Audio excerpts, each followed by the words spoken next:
Hello. Hello. Hello. How are you, sir? I'm good. Bit drained. Just did a long, a long stream. Yeah, Good. that was pretty long. That was pretty I long. mean, not as. I mean, I'm talking to a pro here, so I think I'm. Why don't Probably you're laughing at my I? pathetic, 1.5 hour Well, stream. the difference is I get to just sit around and act like a fool. You have to actually do things and convey information. It's a very different experience. Um, so Sure. anyway, let's go ahead and get started here. And actually, while we're doing this, give me just 1 second. I'm going to bring up some Dune Awakening gameplay from my beta, I think, because I had a great time in that beta. And Nice. we're going to bring some of that up while we're talking here. So it's not just our talking heads. All right. There we go. Cool.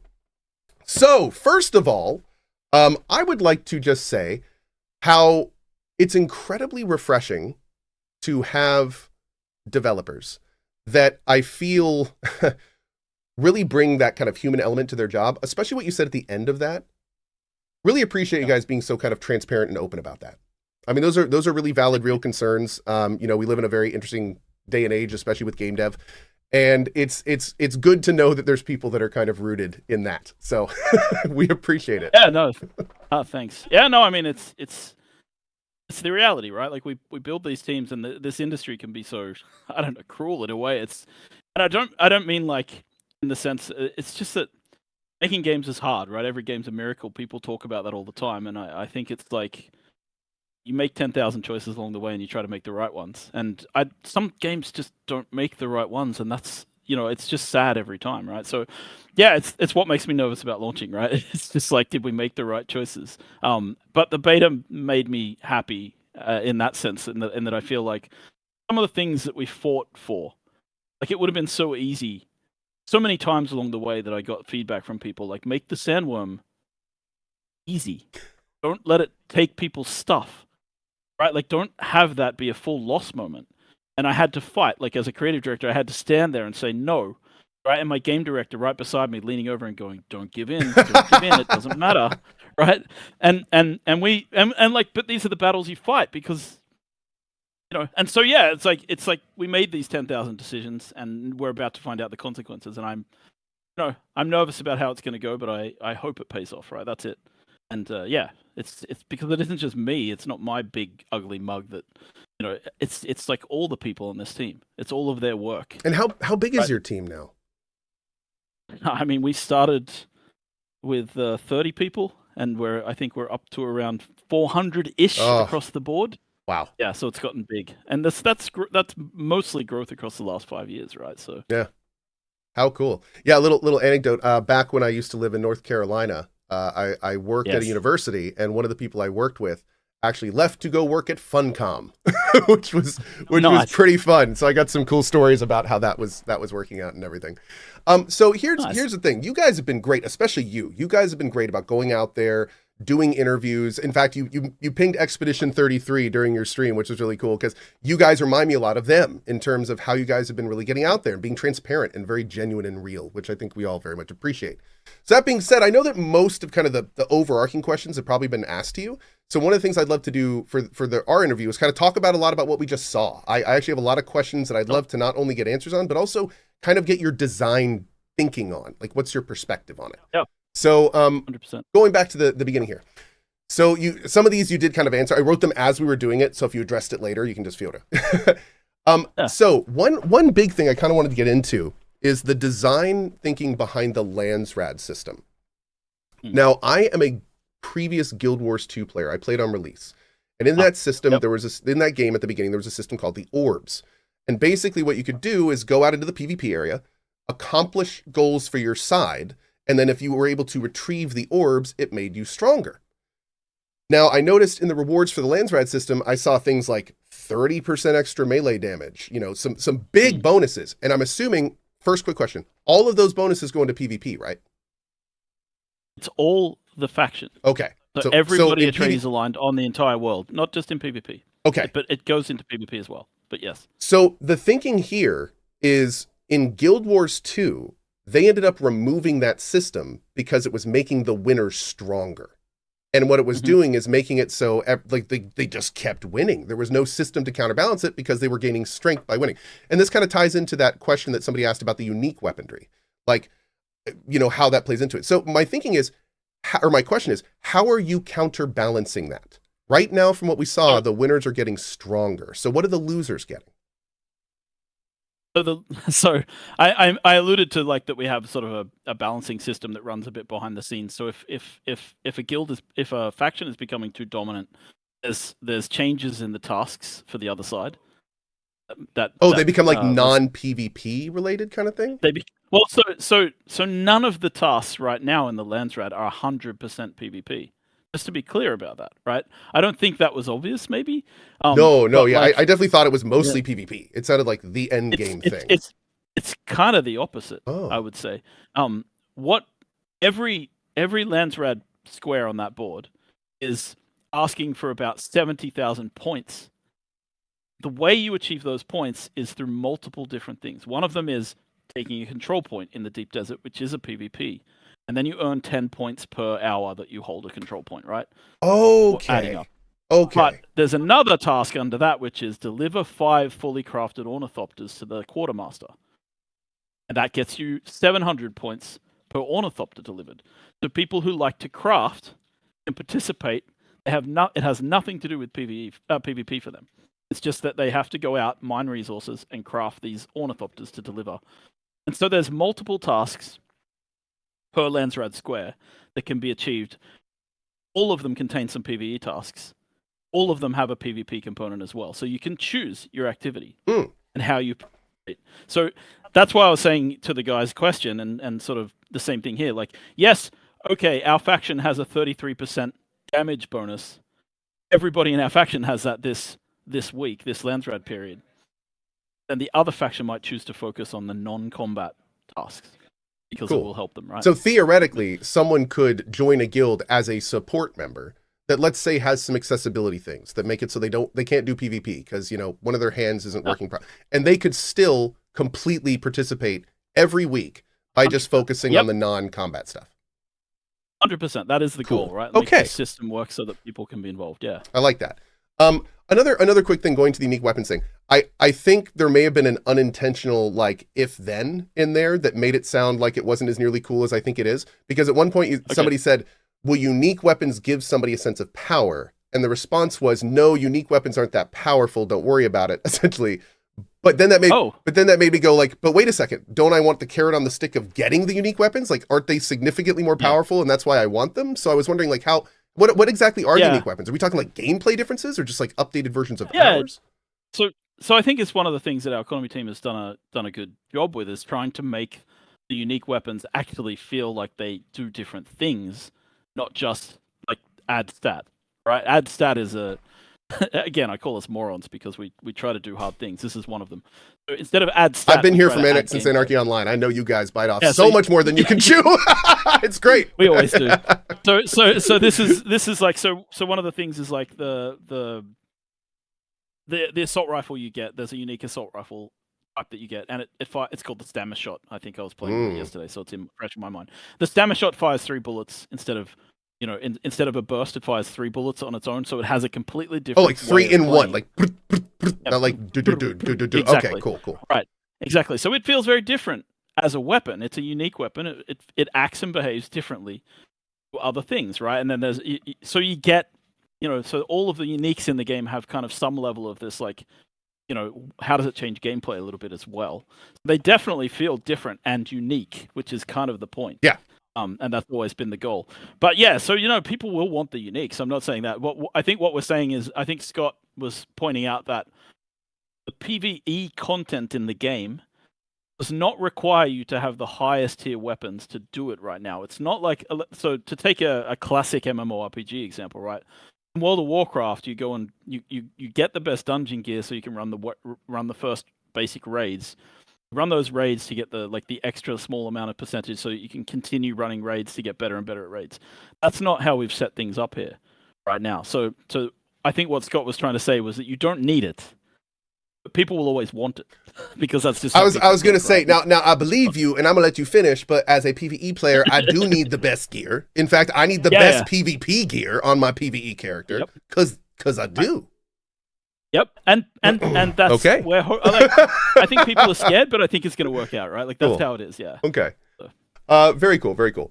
So here this deep desert concept is incredibly interesting to me. You know, I go back and I think of like some almost like Darkness Falls stuff from DAOC and kind of how that's working with the washing back and forth.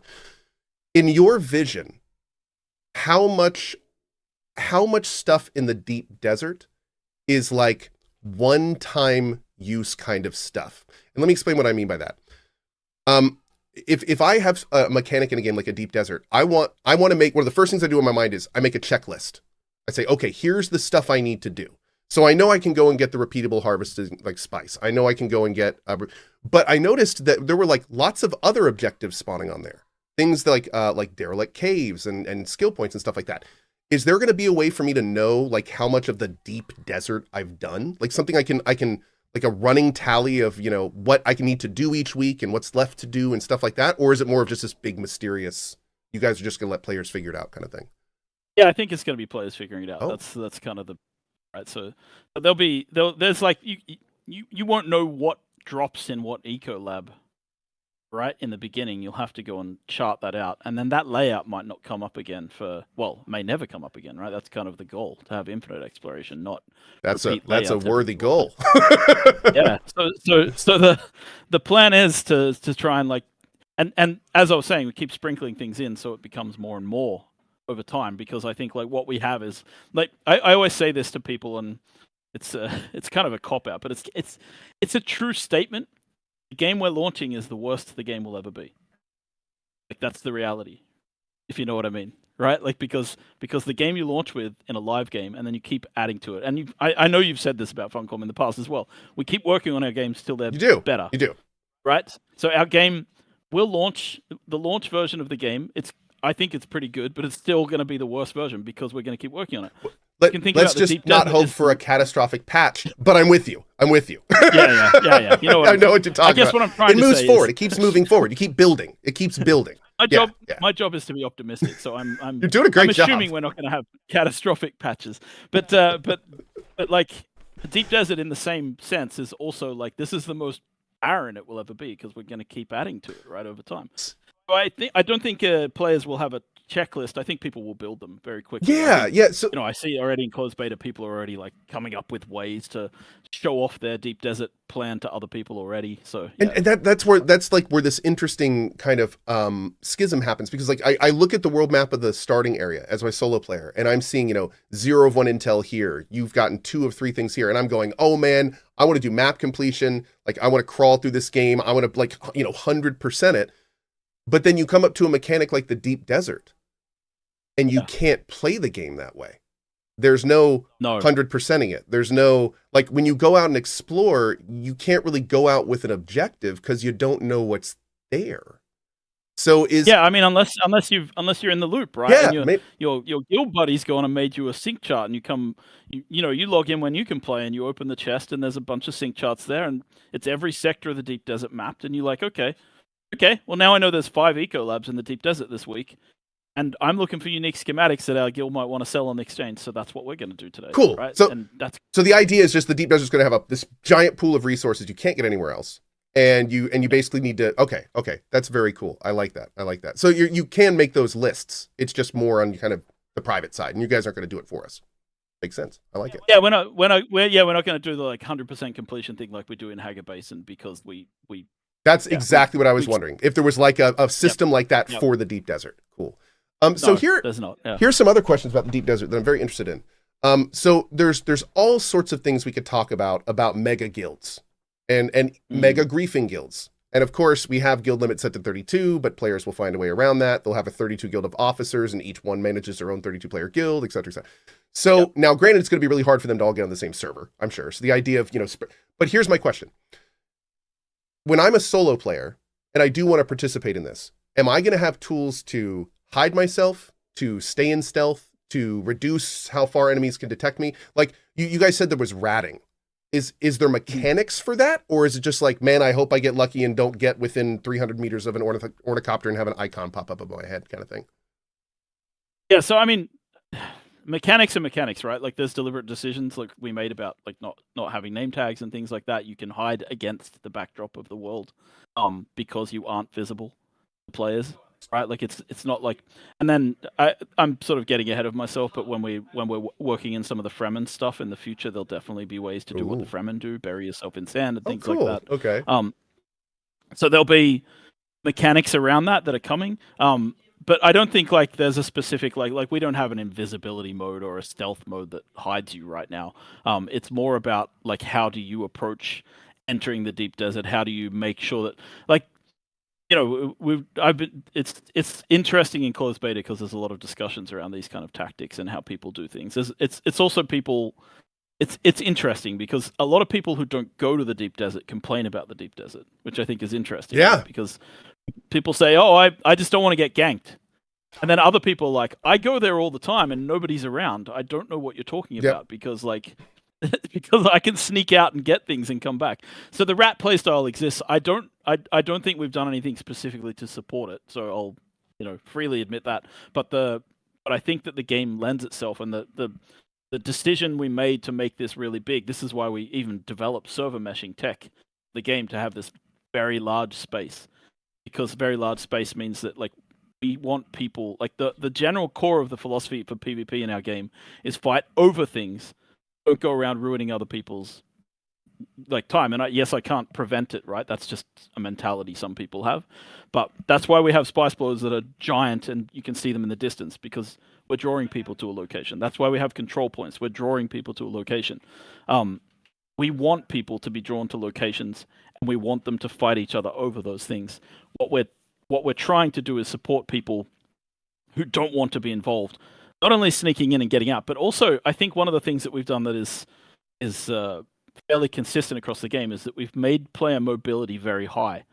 So you can be chased, but you can escape, especially if you're like a solo player with a boosted. It's one of my favorite parts of the game. Even just the jetpack and the grappling hook, man. That's a whole different level of mobility. Yeah.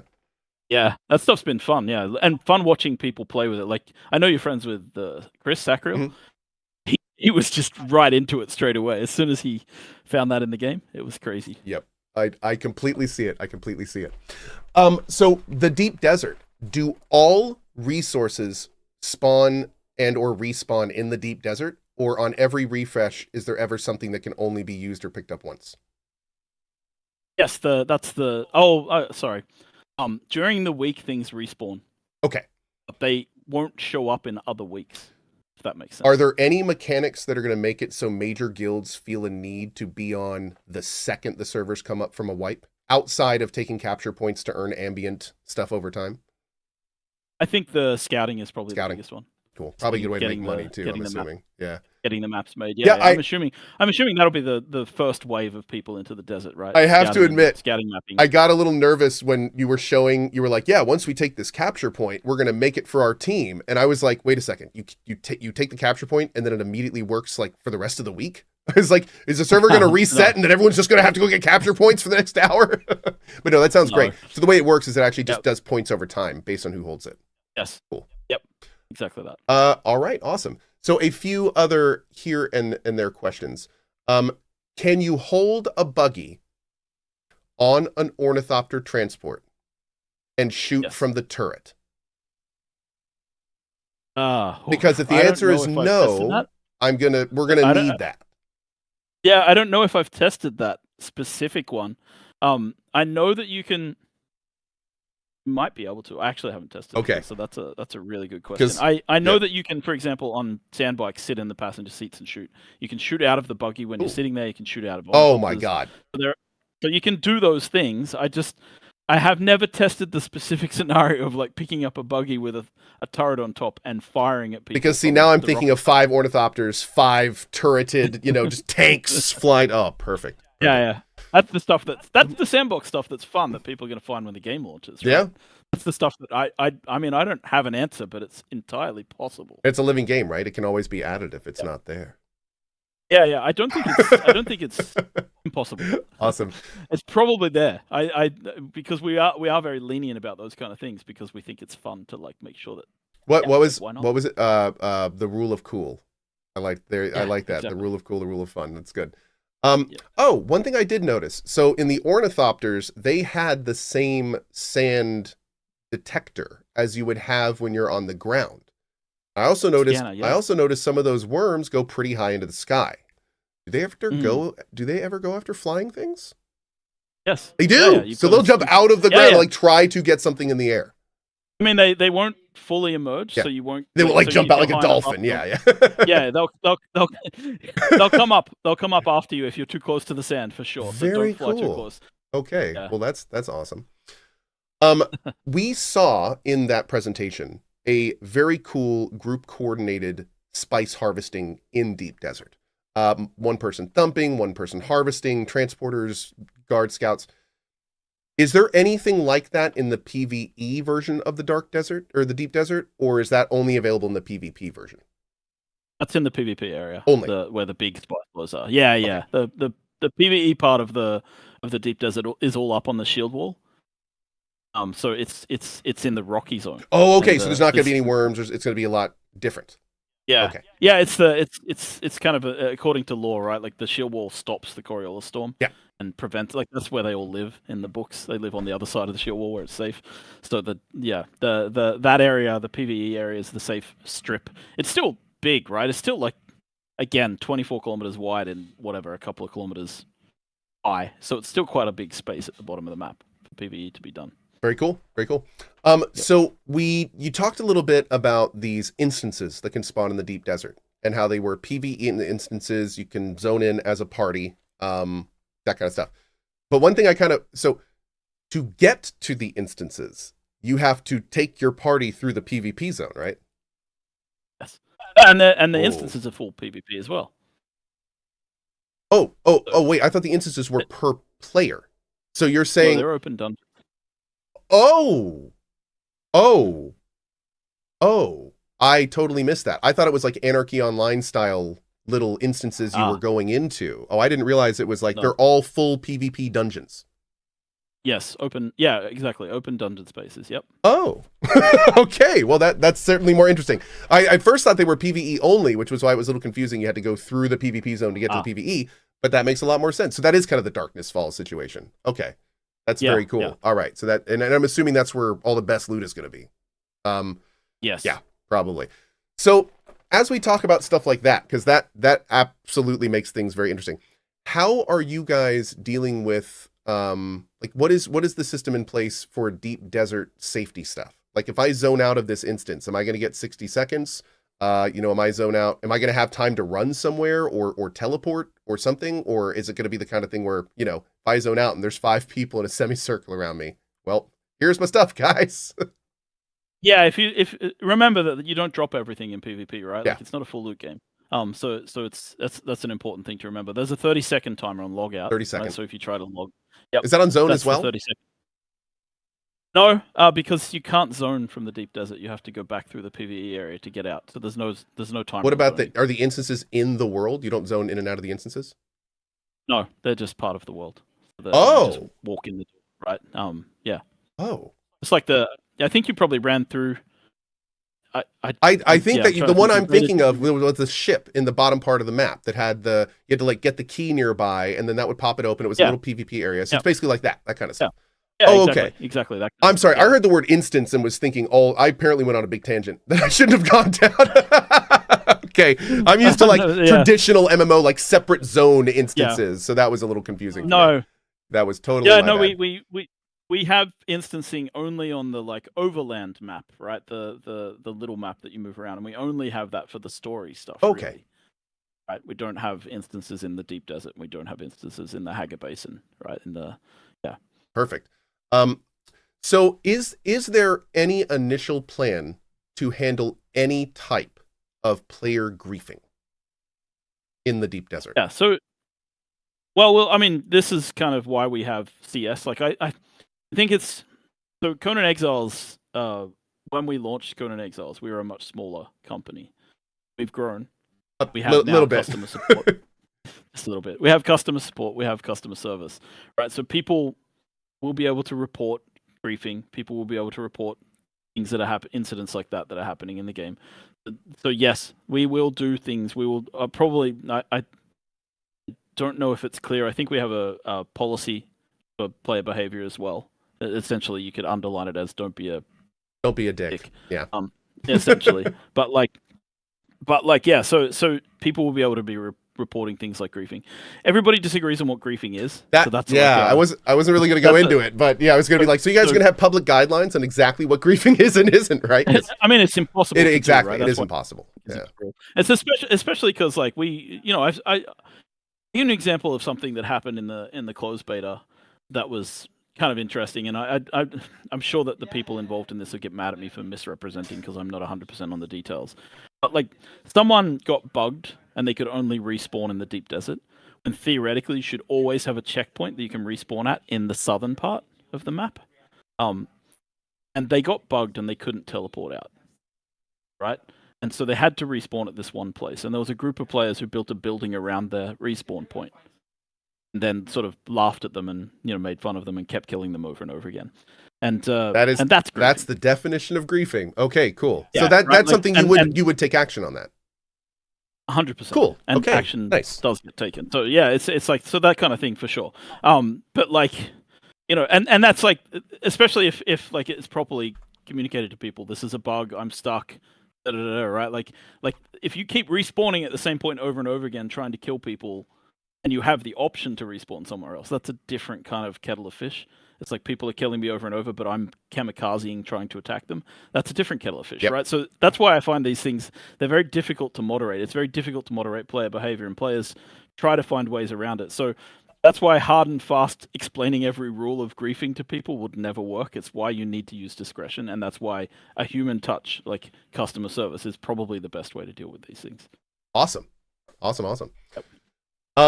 So I know we're quickly approaching the end of time here. I just want to can we fit a few more questions, or do you need to head out? I'm sure you're pretty tired. Oh no, I'm good, man. Okay, cool. No, I'm fine. It's like end of day for me. This is my last meeting for the day. Oh, I love it. Okay, we'll do a few more here and let you go and let you go. Sure. So you mentioned that there was a third faction that will help balance the houses on release potentially, which led into some interesting thinking from my side. So what do you have plans for servers that become obviously one-sided? We're talking like 90-10. Yeah, if that happens in a world, it'll be interesting. So the third faction, they're not coming at launch, but they're coming sometime after launch. The third faction's job will be to keep the Lansraad in balance. Is essentially the way I describe it. Interesting. The third faction only get rewarded when the factions finish each week neck and neck. Oh, their that's job cool. is to ensure balance, and they have a different set of tools.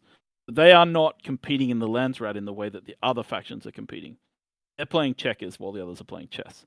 That's kind of the point of that third faction, and we will bring that in. They're also heavily lore based, and it should work well. That not only sounds super interesting, but that sounds like an awesome place for solo players.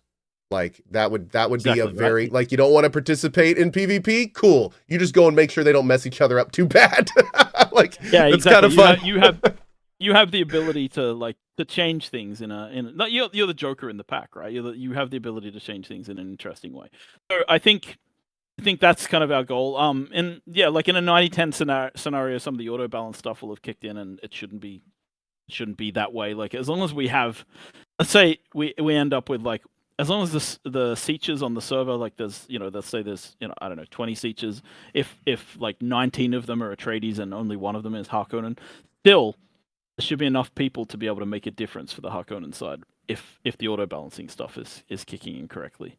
So we'll see how that goes. And we'll be monitoring it as well. The other thing we can do is sort of encourage like, open more seaches and encourage people to move there on that world, which from different factions, right? So we can build up the tradies, we can give signing bonuses and things like Awesome. So definitely the approach of using honey instead of the stick kind of thing. That's great.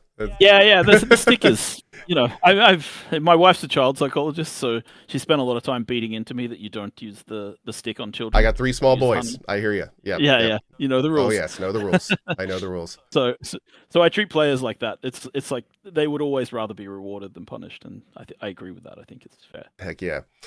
So I have real quick 2 quick suggestions at the end of our stream here while we're doing this. Yeah. The first one is there a way to add a manual refresh button to the Lansraad thing? So in case something happens I'm not expecting, I'm not staring at it like an idiot for like 3 minutes when it never updates with the thing I'm expecting. Yeah, I mean, it should only be on a 15-second refresh. Oh, okay. Anyway. Oh, okay. I didn't know if it was like a few minutes. That could be a little awkward. No. It was on a minute the first time they implemented it, and we made them. And honestly, that's just a performance question, right? Like, so they implemented it with a minute because the coders were being like, oh, having to update this and check all these things, it's going to be heavy on the server. And then they were like, oh no, it's fine. And then we made it 15 seconds. So I think it's only 15 seconds before Lansraad refresh. Well, so perfect. I can talk about a manual button, but I don't know if you could you know what? Just put the button in there, but don't have it do anything. It's like the closed door button on an elevator, right? You just keep pressing it, and maybe just make us feel good. That's lovely. Fine. Gamers will love it. Also, just random small thing I noticed. I loved that you guys showcased, because I did not catch the fact that I could just wheel in my bike, go into my storage, select my bike, and do it over. But one thing I did notice is that the quick deposit is when you're looking at a crate. Is there any way to quick deposit from a vehicle? You can quick deposit to a vehicle. I don't think we have quick deposit from a vehicle to a crate, because we wouldn't know where the output would be. Well, it would be on the storage. It was on the right side of the screen, right? Because you have the storage on the right side of the screen and then the vehicle on the left side of the screen. You're talking about...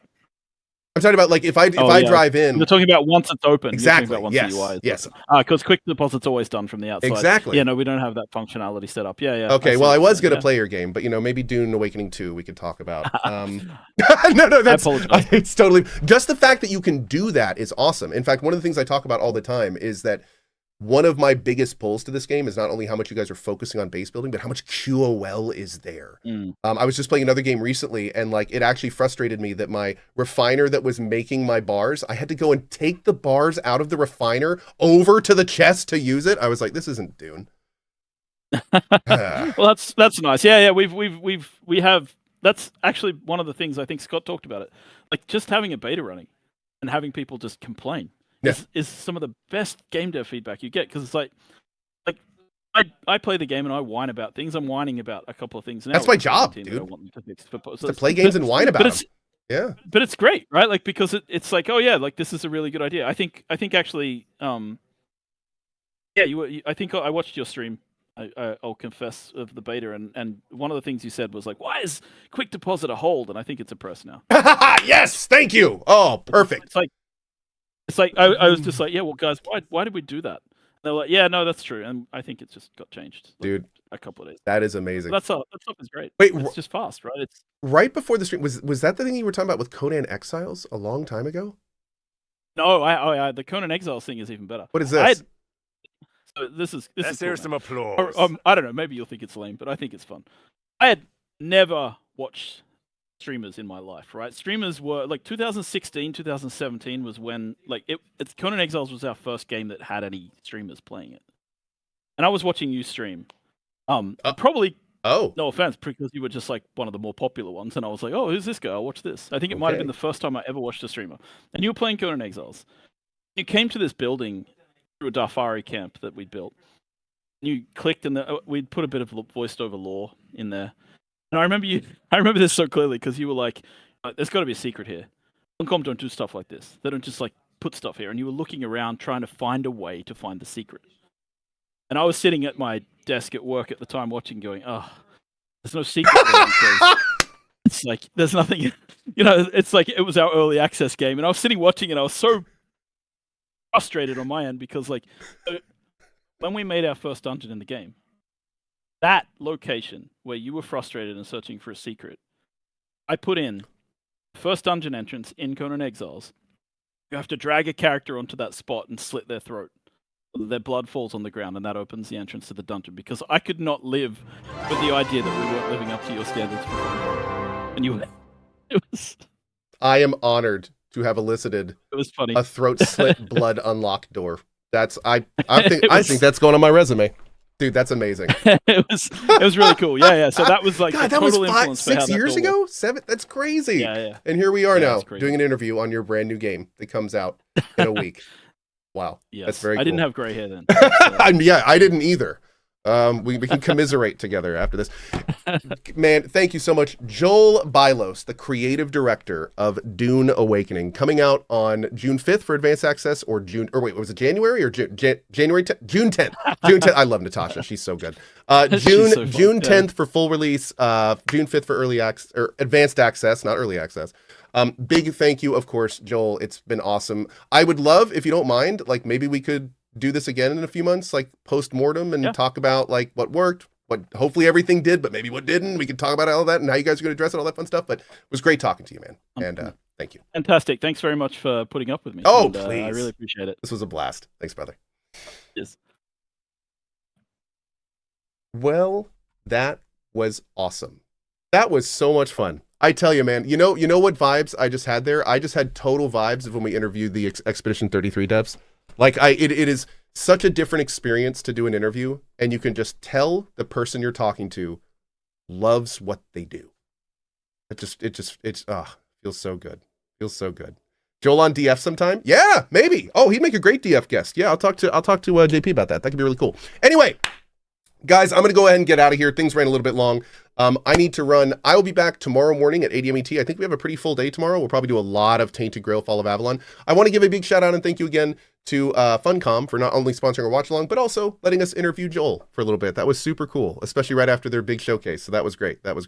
I might be back for a cozy this evening. Maybe.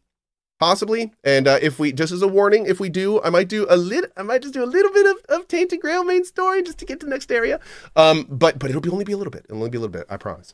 But we'll go over everything in the morning for sure. Anyway, thanks for being here. See you guys later. I'm going to give the mods the rest of the day off, so no Pasco.